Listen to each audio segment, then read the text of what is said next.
¿Qué sucede cuando un hombre que lo tiene todo lo pierde en un instante, quedando encadenado como un animal en medio del desierto?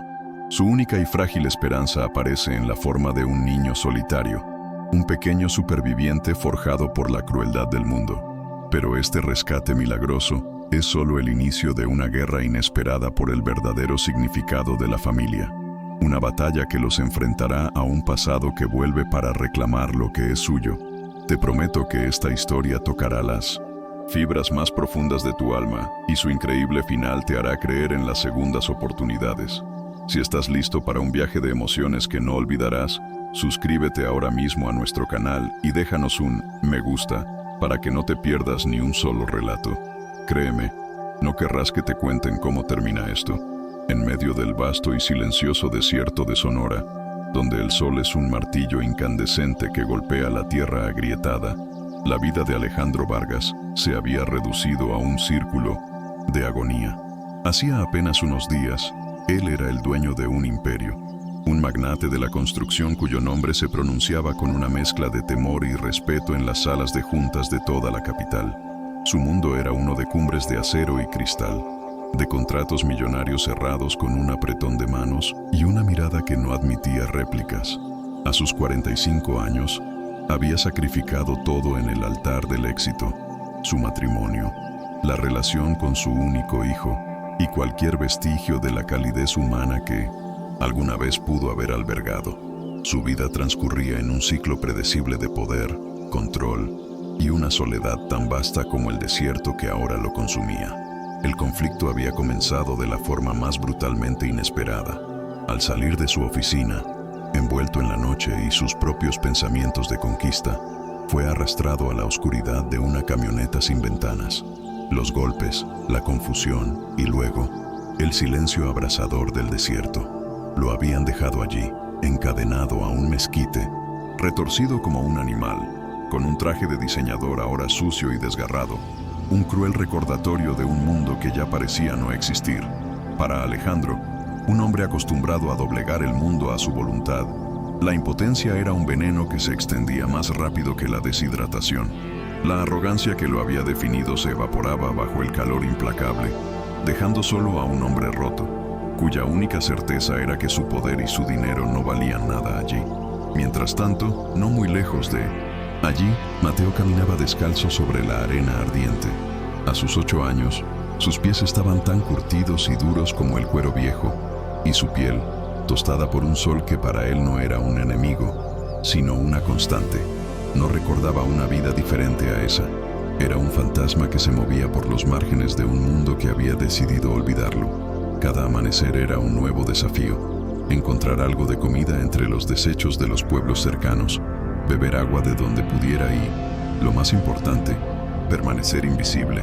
Los hombres del gobierno, con sus sonrisas falsas y sus promesas de un hogar, eran tan peligrosos como las serpientes de cascabel. Para Mateo, un albergue era solo una prisión con paredes más limpias.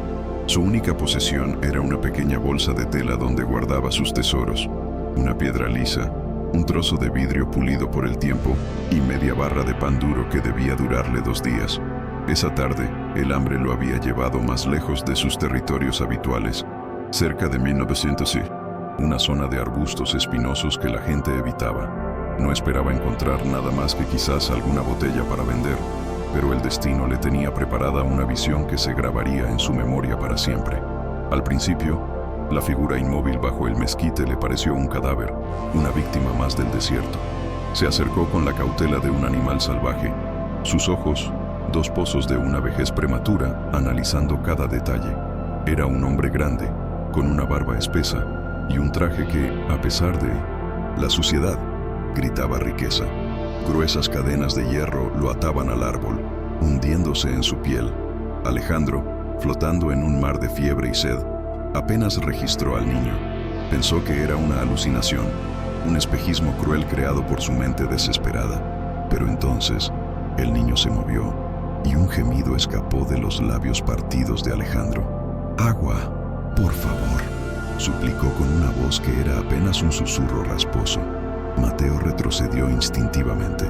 Su primera regla de supervivencia era no confiar en nadie, especialmente en los adultos.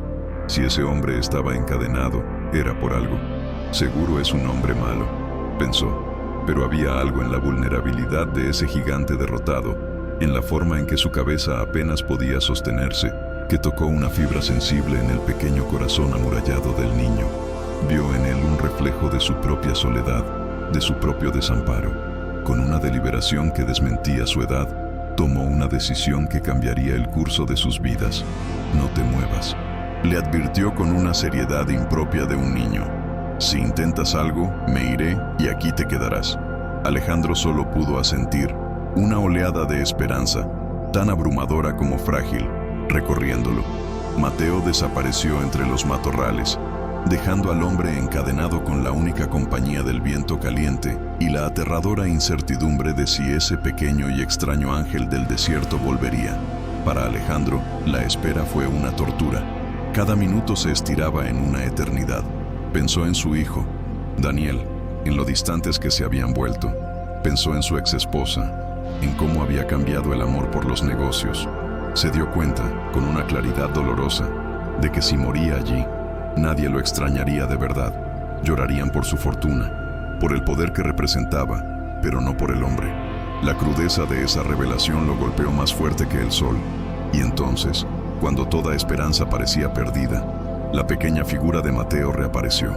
El niño llevaba una vieja botella de plástico, llena de un agua turbia y tibia que, para Alejandro, era el néctar más preciado del universo. La bebió con avidez, el líquido derramándose por su barba y empapando su camisa, mientras Mateo lo observaba a una distancia segura, con los brazos cruzados, estudiando cada uno de sus movimientos como un científico observa un espécimen raro. ¿Por qué estás encadenado?, preguntó Mateo, su voz directa, sin rastro de compasión, solo una cruda curiosidad. Me secuestraron, respondió Alejandro, recuperando un poco la voz. ¿Por dinero? Alejandro asintió. El concepto de dinero era algo que Mateo entendía, aunque de una forma muy diferente. Para él, unas pocas monedas significaban comida. Para este hombre, significaba enemigos y cadenas. La gente rica siempre tiene problemas, sentenció el niño con una sabiduría popular que dejó a Alejandro sin palabras. ¿Quieres que te ayude con eso?, preguntó Mateo finalmente, señalando las cadenas con la barbilla. La pregunta flotó en el aire seco, cargada de un peso inmenso. La libertad de Alejandro, su propia vida, dependía de la respuesta de un niño que el mundo había desechado. Sí, por favor, respondió Alejandro, su voz quebrada por la emoción. Pero ten cuidado. Mateo no respondió. En su lugar, comenzó a buscar a su alrededor. Sus ojos se posaron en una roca grande y afilada. La arrastró con un esfuerzo que hizo temblar sus pequeños brazos y, sin dudarlo, comenzó a golpear el eslabón que unía las cadenas al candado. El sonido metálico resonaba en el silencio del desierto, un ritmo de pura determinación. Golpe tras golpe, el sudor perlaba la frente del niño. Alejandro lo miraba, con una mezcla de asombro y culpa. ¿Cómo había llegado a esto? ¿A que un niño abandonado luchara por su vida mientras su propio hijo probablemente ni siquiera notaba su ausencia? Para, te vas a lastimar, le dijo Alejandro viendo el esfuerzo sobrehumano del pequeño. Casi está, respondió Mateo sin detenerse, con los dientes apretados. Y entonces, con un chasquido agudo, el metal cedió.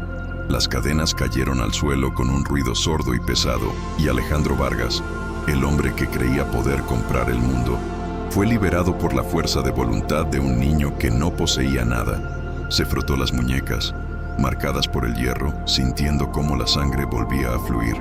Miró a Mateo, que ahora estaba sentado, observándolo con la misma expresión cautelosa. Gracias, dijo Alejandro, su voz aún ronca. Me salvaste la vida. Mateo se encogió de hombros, como si fuera algo sin importancia. Aquí en el desierto, o te salvas o te mueres. No hay mucho más, respondió sin rodeos. Y tú te habrías muerto. El sol comenzaba a descender, tiñendo el cielo de tonos naranjas y púrpuras. Un silencio incómodo se instaló entre ellos. Eran dos extraños de mundos opuestos, unidos por un acto de violencia y un milagro de compasión.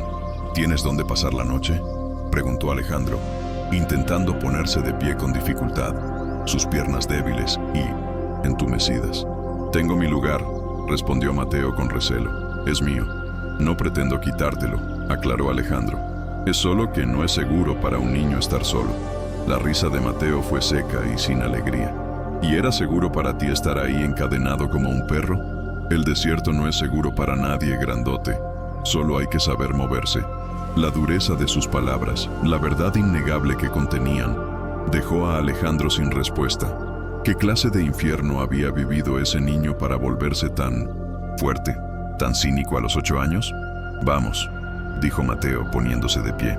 Hay un viejo autobús abandonado a un par de kilómetros.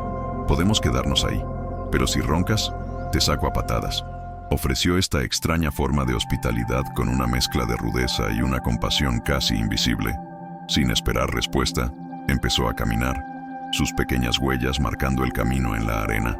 Alejandro, apoyándose en el mezquite, lo siguió con pasos vacilantes. Por primera vez en su vida, no era el líder, no estaba al mando. Estaba siguiendo a un niño de 8 años hacia lo desconocido, y extrañamente, se sentía más seguro que nunca. El autobús oxidado estaba semioculto por la vegetación. Dentro, olía a metal viejo y a polvo acumulado. Era el palacio de Mateo. El niño trepó con agilidad y desde adentro observó cómo Alejandro subía con torpeza. «Cuidado, no te rompas», se burló, y por primera vez una sonrisa genuina iluminó su rostro. Se sentaron en el suelo metálico mientras la oscuridad envolvía el desierto. Mateo sacó su bolsa y compartió su tesoro, la otra mitad del pan duro y una manzana magullada. Comieron en silencio. Para Alejandro, ese simple acto de compartir lo poco que tenía era más significativo que todos los banquetes de negocios a los que había asistido. «¿Qué hacías antes de que te secuestraran?», preguntó Mateo, rompiendo el silencio. «Construía edificios», respondió Alejandro. «Edificios muy altos». Mateo lo pensó un momento. «Entonces, hacías agujeros en el cielo», comentó con una lógica inocente y poética que desarmó por completo a Alejandro.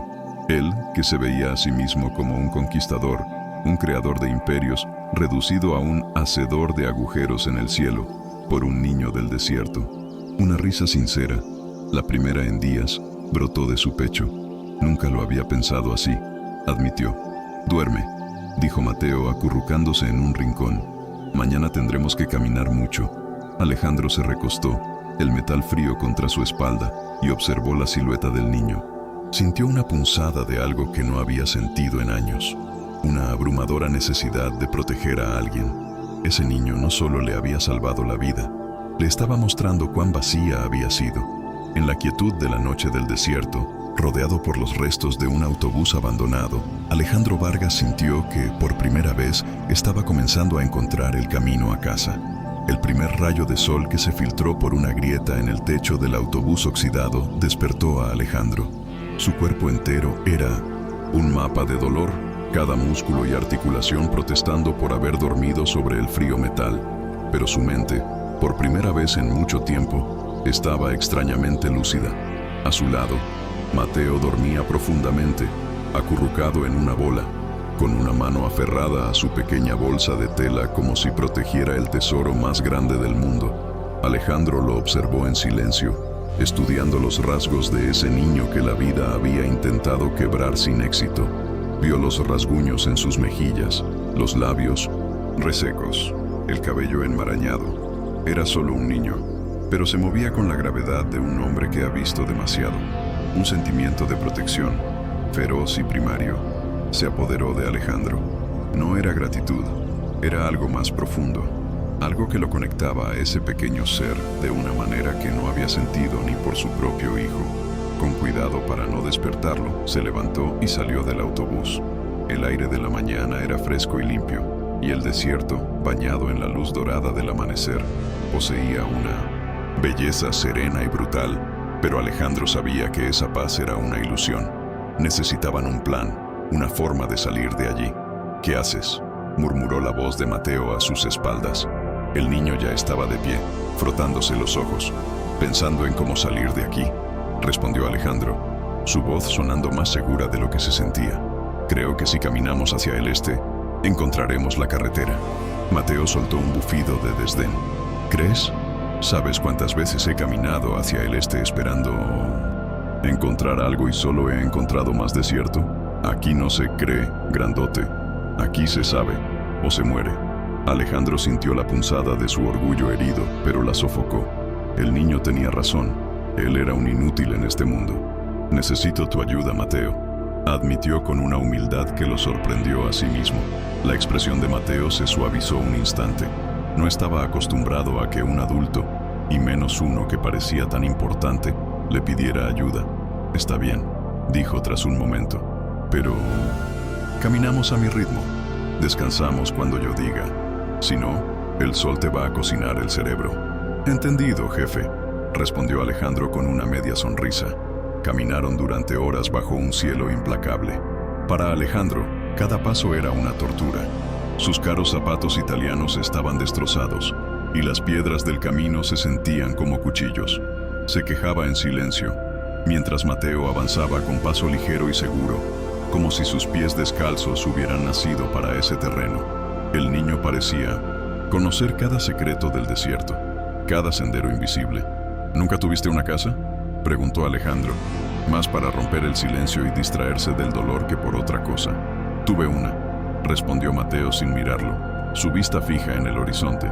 Pero era peor que estar en la calle. Allí las paredes también golpean, pero no puedes escapar. La frase, cargada de un dolor antiguo, silenció a Alejandro. Comprendió que estaba pisando un terreno sagrado y peligroso. Pensó en su propia casa, una mansión fría y vacía, y se preguntó si para su hijo Daniel también se sentía como una prisión. De repente, Mateo se detuvo en seco y levantó una mano. «Shh», siseó. «¿Escuchas eso?». Alejandro aguzó el oído y entonces lo percibió.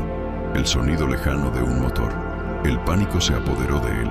«Rápido, abajo», ordenó Mateo, empujándolo hacia una pequeña hondonada cubierta de arbustos.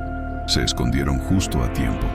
Una camioneta blanca y destartalada apareció en el camino de tierra, avanzando lentamente. 2 hombres iban en la cabina.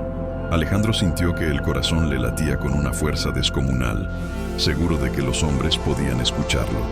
Un escalofrío helado recorrió su espalda cuando reconoció al que conducía. Era uno de los hombres que lo habían secuestrado. «Son ellos», susurró Mateo con una certeza escalofriante. «Los que te dejaron en el árbol. Si te ven, estamos muertos». Contuvieron la respiración mientras el vehículo pasaba a pocos metros de su escondite. A Alejandro le pareció una eternidad. Solo cuando el sonido del motor se desvaneció en la distancia, se atrevieron a moverse. El alivio fue tan intenso que sintió que las piernas le fallaban. «Tenemos que cambiar de rumbo», dijo Mateo, tomando de nuevo el control. «Conozco un lugar, las ruinas de una vieja hacienda. Nadie va por allí. Dicen que hay fantasmas. Prefiero los fantasmas a esos hombres», respondió Alejandro con total sinceridad. Por primera vez entendió el lema de Mateo. En el desierto, o sabes moverte o mueres. Y su vida, el futuro de su imperio, dependía enteramente de la sabiduría de un niño de 8 años que hablaba con fantasmas. Llegaron a la hacienda al atardecer. Las paredes de adobe se desmoronaban y el viento silbaba a través de las ventanas vacías. Era un esqueleto de un tiempo olvidado, pero ofrecía sombra, y como había prometido Mateo, un pozo con agua fresca. Mientras descansaban bajo la arcada de un patio en ruinas, Alejandro se sintió abrumado por una certeza. No, podía dejar a ese niño. Salvarlo del desierto no era suficiente. Tenía que salvarlo del mundo que lo había abandonado. Fue entonces cuando la vio. En una de las paredes de lo que debió ser la oficina del capataz, colgaba una vieja caja de teléfono de madera, un artefacto de otra época. Un cable salía de ella y se perdía en la pared. Seguramente no funcionaba, pero la desesperación lo impulsó a intentarlo. Abrió la portezuela con cuidado. El auricular estaba cubierto de polvo, pero el teclado numérico parecía intacto. Marcó el número de la única persona en el mundo en la que confiaba ciegamente. Sofía Herrera, su jefa de seguridad, una ex policía tan dura como inteligente. Esperó sin esperar nada, y entonces ocurrió el milagro. Un tono, luego otro, y finalmente una voz. «Herrera». «Sofía, soy yo, Alejandro», dijo, su voz quebrada por el alivio. «Dios mío, Alejandro, ¿dónde estás?», exclamó ella, su profesionalismo roto por la sorpresa. «Tu hijo dijo que te habías ido de viaje, pero yo sabía que algo andaba mal». No hay tiempo para eso. La interrumpió. Escúchame con atención. No llames a la policía todavía. Necesito que vengas a buscarme, pero no estoy solo. Hizo una pausa y miró hacia el patio, donde Mateo estaba sentado, dibujando figuras en el polvo. Hay un niño conmigo. Se llama Mateo. Me salvó la vida, Sofía, y lo voy a sacar de aquí. Es innegociable. Hubo un silencio al otro lado de la línea. Sofía procesaba la información, la extraña urgencia en la voz de Mino Tsinto, su jefe. Un niño, repitió confundida. Sí, y es mi única prioridad ahora mismo. ¿Entendido? La firmeza en su propia voz lo sorprendió. Ya no era el magnate calculador, era un hombre con una misión. Entendido, Alejandro, dame tu ubicación. Estoy en las ruinas de la vieja hacienda de los Alatorre, al norte de la mina de cobre abandonada. Ven al amanecer. Y Sofía, ven sola. Estaré allí, prometió ella. Me alegro de que estés vivo, jefe. Alejandro colgó y caminó de regreso hacia Mateo. El niño lo miró con sus ojos sabios y desconfiados. ¿Qué hiciste? Llamé a una amiga, respondió Alejandro, intentando contener la emoción. Vendrá a buscarnos mañana por la mañana. Hizo una pausa antes de añadir las palabras más importantes. A los dos. Mateo frunció el ceño, su rostro una máscara de escepticismo. ¿A los dos?, repitió, la incredulidad tiñendo su voz. Sí, confirmó Alejandro, arrodillándose para mirarlo a los ojos. Se acabaron los autobuses oxidados y el pan. Duro, Mateo, te lo prometo. El niño lo miró durante un largo rato. Alejandro podía ver la batalla que se libraba en su interior, el deseo de creer contra el muro de años de promesas rotas. Finalmente, Mateo bajó la mirada y se encogió de hombros. No prometas cosas que no vas a cumplir, grandote, murmuró, su voz apenas un susurro. Los ricos siempre prometen. Se levantó y se fue a un rincón de las ruinas, dándole la espalda. Alejandro sintió el peso de esas palabras como un golpe físico. Se dio cuenta de que la parte más difícil de su viaje no había sido sobrevivir al desierto. Sería ganarse la confianza de un niño al que el mundo le había enseñado, de la forma más cruel, que las promesas siempre se rompen, y juró para sí mismo que esa, la promesa que le había hecho a Mateo, sería la única en su vida que jamás rompería. El amanecer los encontró a los dos despiertos, sentados en silencio, esperando. La tensión era un ente palpable entre ellos. Alejandro, por la anticipación de la llegada de Sofía. Mateo, por la incertidumbre de lo que significaría esa llegada para él. Justo cuando el sol tiñó de naranja el horizonte, el sonido de un vehículo se acercó. Era un todoterreno negro y discreto que se detuvo a una distancia prudente.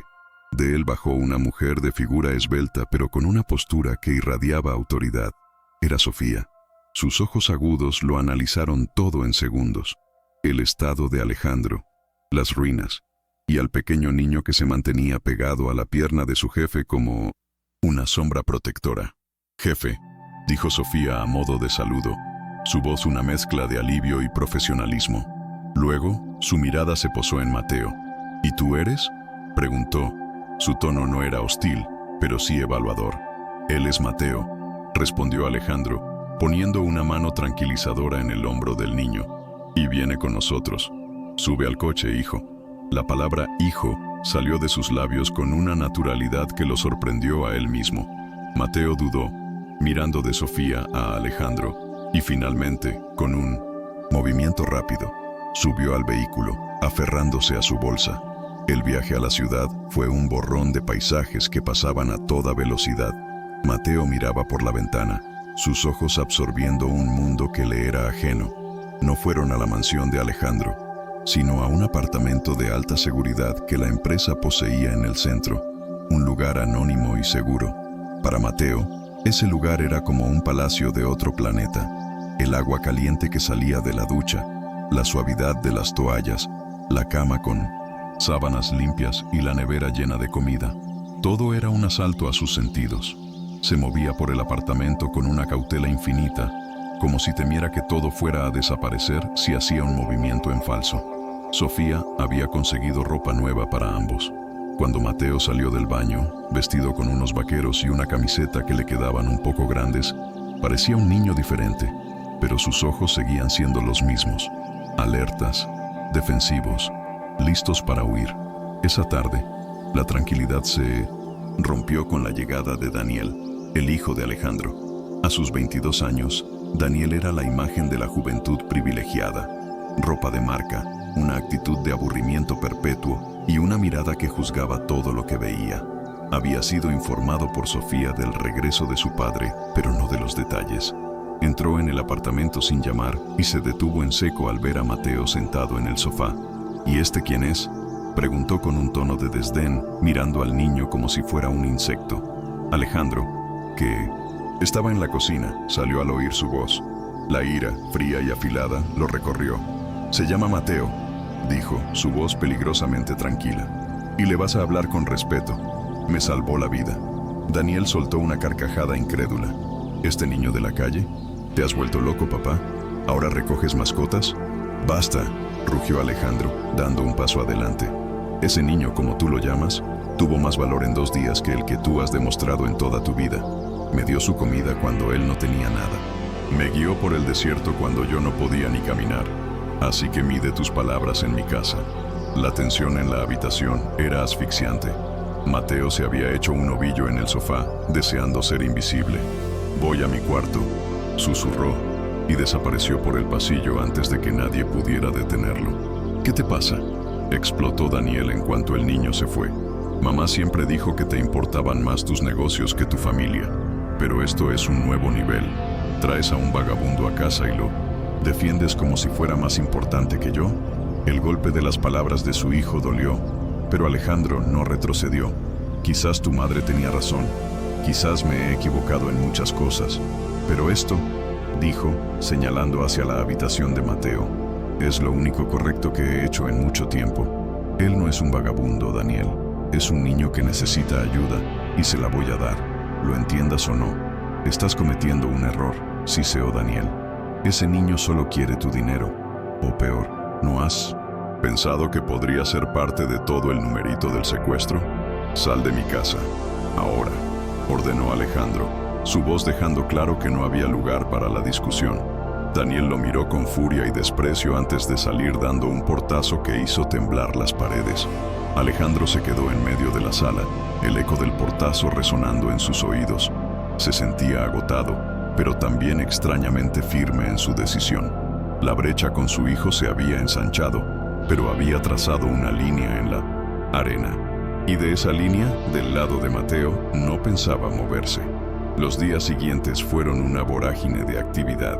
Mientras Sofía investigaba discretamente el secuestro, Alejandro contactó a Elena Torres, una de las mejores abogadas de familia del país.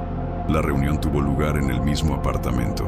Elena, una mujer de mirada inteligente y sonrisa amable, escuchó toda la historia con atención.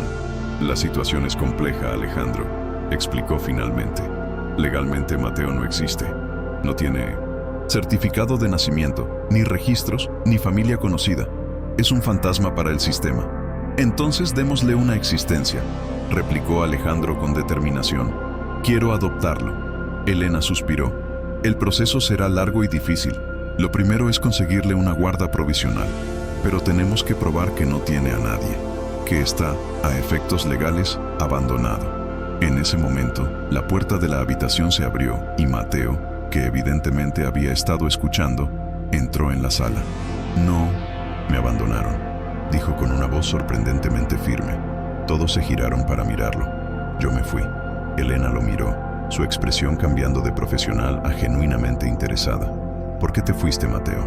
«Porque dolía más quedarse que estar solo», respondió el niño, sus palabras simples pero cargadas de un peso inmenso. «En la calle, al menos, nadie me mentía». Un silencio profundo llenó la habitación. Alejandro sintió un nudo en la garganta. La abogada anotó algo en su cuaderno, su mirada suavizándose. Eso lo cambia todo», dijo en voz baja. «Nos da una base para argumentar que su entorno anterior era perjudicial. La guarda provisional fue concedida más rápido de lo esperado, gracias a la influencia de Alejandro y al poderoso testimonio implícito en las palabras de Mateo. Comenzaron una nueva rutina. Alejandro delegó gran parte de su trabajo, dedicando su tiempo a Mateo. Le compró libros, lo ayudó a leer, le enseñó cosas que el niño nunca había conocido.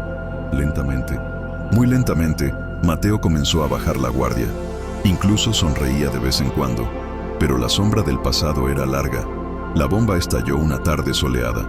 Elena llamó con una urgencia en la voz que alertó a Alejandro. «Tengo malas noticias. Ha surgido una complicación». «¿Qué clase de complicación?», preguntó Alejandro, mientras Mateo, a su lado, jugaba con un pequeño coche de juguete.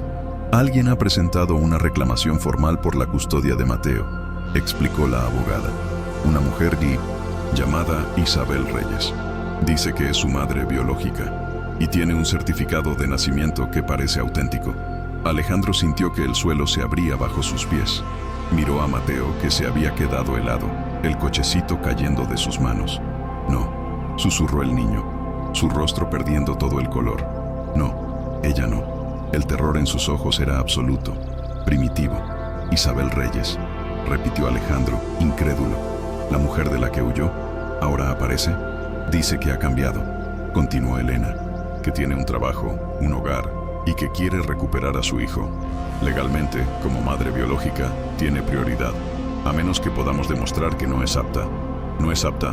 Abandonó a su hijo de 5 años», gritó Alejandro. Esa noche, el apartamento se convirtió en una tumba silenciosa. Mateo no hablaba, no comía. Se encerró en su cuarto. Horas después, Alejandro, preocupado, entró en la habitación. Estaba vacía. La ventana estaba abierta. El pánico, frío y familiar, se apoderó de él. Corrió por la casa, gritando su nombre. Finalmente, lo encontró en el pequeño balcón, de espaldas a él, mirando la ciudad. «Miguel», dijo suavemente, usando el nombre que el niño le había dicho que era el suyo. El niño se giró. En su mano sostenía un objeto pequeño y brillante. Era una navaja de bolsillo, vieja y mellada. «La guardé todo este tiempo», murmuró, su voz vacía, «por si tenía que escapar otra vez». Alejandro se arrodilló lentamente frente a él. Su corazón estaba roto en 1000 pedazos. Todo el progreso, toda la confianza construida, se había desvanecido. «¿Vas a escapar ahora?», preguntó, su voz temblando. Mateo lo miró, y en sus ojos había un abismo de desesperación. «No serviría de nada. Ella siempre me encuentra cuando quiere algo». Hizo una pausa y luego, en un gesto que requirió toda la fuerza de su ser, extendió la mano que sostenía la navaja. «Toma», dijo, ofreciéndosela a Alejandro. «Ya no la quiero. No sé cómo usarla si no estoy solo». Alejandro recibió la navaja. El liézote, frío metal, era un símbolo de todo lo que el niño había sufrido. No era solo un arma, era su soledad, su miedo, su autosuficiencia forzada. Al entregársela, Mateo no solo le estaba dando un objeto, le estaba entregando los restos de su confianza destrozada. «Gracias», susurró Alejandro, la emoción ahogando su voz. Abrió sus brazos y esta vez, el niño no huyó. Se lanzó a su abrazo, temblando, y por primera vez desde que se conocieron, Mateo lloró. Lloró por los años de abandono, por el miedo que había vuelto, por la esperanza que se sentía tan frágil. Y Alejandro lo sostuvo, meciéndolo suavemente, jurando en silencio que lucharía contra el mundo entero antes de permitir que alguien le hiciera daño a ese niño otra vez. Las semanas que siguieron fueron una guerra silenciosa. Alejandro movilizó todo su arsenal de recursos y contactos, contratando a un equipo de los mejores psicólogos y detectives para construir un caso inexpugnable contra Isabel Reyes. Los detectives pronto descubrieron un patrón de negligencia y abandono que se extendía por años, mientras los psicólogos documentaban el profundo trauma de Mateo y su extraordinario progreso en un entorno estable y afectuoso. Por su parte, el niño intentaba mantener una fachada de normalidad. Asistía a sus clases con un tutor privado, leía los libros que Alejandro le compraba y jugaba con Daniel, quien ahora era una presencia constante y de apoyo. Pero por las noches, las pesadillas regresaban, y Alejandro a menudo lo encontraba, temblando en su cama, con un sudor frío perlado en la frente. Una tarde, mientras ayudaba a Alejandro a preparar la cena, una rutina que se había convertido en su momento sagrado, Mateo hizo una pregunta que lo desarmó. «¿Cómo era tu mamá?», preguntó, su voz apenas un murmullo mientras cortaba un tomate con una concentración feroz. Alejandro se detuvo, sorprendido. «Era la mujer más fuerte que he conocido», respondió con una sonrisa melancólica. no de cuerpo, sino de espíritu. Nunca se rendía, y me quería muchísimo. Mateo dejó el cuchillo sobre la tabla. ¿Crees que todas las mamás deberían querer a sus hijos?, preguntó, su voz cargada con el peso de una pregunta que ningún niño debería hacerse. Alejandro se arrodilló a su lado, sintiendo la inmensidad de ese dolor. Sí, Mateo, deberían, dijo con honestidad, pero a veces las personas están rotas, están enfermas, o simplemente no saben cómo amar. El error nunca fue tuyo, ¿me oyes? Nunca. Los ojos del niño se llenaron de lágrimas, que se negó a derramar. Entonces, ¿por qué vuelve ahora?, susurró. Ya no la necesito. Esa declaración, tan simple y tan devastadora, fue la pieza central de la estrategia de su abogada. El día de la audiencia, el juzgado era un hervidero de emociones contenidas. Alejandro, Mateo, Elena y su equipo se sentaron a un lado. Al otro, Isabel Reyes y su abogado. Daniel y Sofía se sentaron en la primera fila, un muro de apoyo silencioso. Cuando Isabel cruzó su mirada con la de Mateo, el niño se aferró a la mano de Alejandro, pero no apartó la vista. Había miedo en sus ojos, pero también una nueva y frágil determinación. La audiencia fue una batalla campal. El abogado de Isabel la presentó como una madre arrepentida, una víctima de las circunstancias que había luchado para rehacer su vida y merecía una segunda oportunidad. Elena, por su parte, fue implacable. Presentó pruebas del abandono, informes de testigos que habían visto a Mateo viviendo en la calle y el testimonio grabado de 1900, psicólogos que afirmaban que devolver al niño con su madre sería catastróficamente perjudicial para su salud mental. Finalmente, el juez Martínez, un hombre de rostro severo pero ojos justos, anunció el momento que todos temían y esperaban. Quiero hablar con el niño, a solas. Alejandro apretó la mano de Mateo. Di tu verdad, hijo. Solo eso. Mateo asintió y con una dignidad que silenció la sala, siguió al oficial hasta el despacho del juez. Los siguientes 20 minutos fueron la tortura más larga en la vida de Alejandro. Cuando la puerta se abrió y Mateo regresó, su rostro era una máscara indescifrable. Se sentó y volvió a tomar la mano de Alejandro. El juez se aclaró la garganta. He revisado toda la evidencia y he escuchado a ambas partes, comenzó, su voz resonando en la sala. La ley favorece la reunificación familiar y es encomiable que la señora Reyes haya buscado mejorar su situación. El corazón de Alejandro se hundió. Isabel sonrió con suficiencia. Sin embargo, continuó el juez, su mirada clavada en la madre. La ley, por encima de todo, debe proteger el bienestar del menor. Y abandonar a un hijo de 5 años a su suerte en la calle no es un error. Es un acto de crueldad imperdonable. La sonrisa de Isabel se desvaneció. Este tribunal ha escuchado el testimonio del niño, dijo el juez. Ha expresado de manera clara, coherente y con una madurez forjada en el sufrimiento, su deseo de permanecer con el señor Vargas. Ha descrito un entorno de seguridad, afecto y crecimiento que no había conocido antes. Hizo una pausa, mirando los papeles frente a él. Por lo tanto, este tribunal niega la petición de custodia de la señora Isabel Reyes y concede la custodia legal y permanente a don Alejandro Vargas, con el fin de proceder a la adopción formal. Un sollozo ahogado escapó de los labios de Alejandro. A su lado, Mateo respiró hondo, como si se hubiera quitado un peso de encima. Isabel se levantó de un salto, gritando que era una injusticia, que apelaría, pero su voz se perdió en el murmullo de la sala. El juez golpeó el mazo. Caso cerrado. En medio del caos, mientras Elena y Sofía los abrazaban, Mateo tiró de la manga de Alejandro. «Vámonos a casa, papá», pidió en voz baja, y esas 2 palabras fueron la victoria más grande de todas. 3 meses después, el proceso de adopción se finalizó. En una ceremonia privada en el despacho del juez, con Daniel y Sofía como testigos, firmaron los papeles que convertían a Mateo, legalmente y para siempre, en Mateo Vargas. Al salir del juzgado, el niño caminaba con una ligereza que Alejandro nunca le había visto. Era como si, al recibir un nuevo nombre, finalmente pudiera dejar atrás el peso del niño sin nombre que había sido. Un año más tarde, la vida en la casa de los Vargas era irreconocible. Alejandro ya no era el magnate frío y distante. Había aprendido a reír a carcajadas, a ensuciarse las manos en el jardín y a escuchar. Su relación con Daniel se había reconstruido sobre una base de honestidad y respeto mutuo. Y Mateo. Mateo era la luz de esa casa. Ahora, con 9 años, era un niño lleno de energía y curiosidad.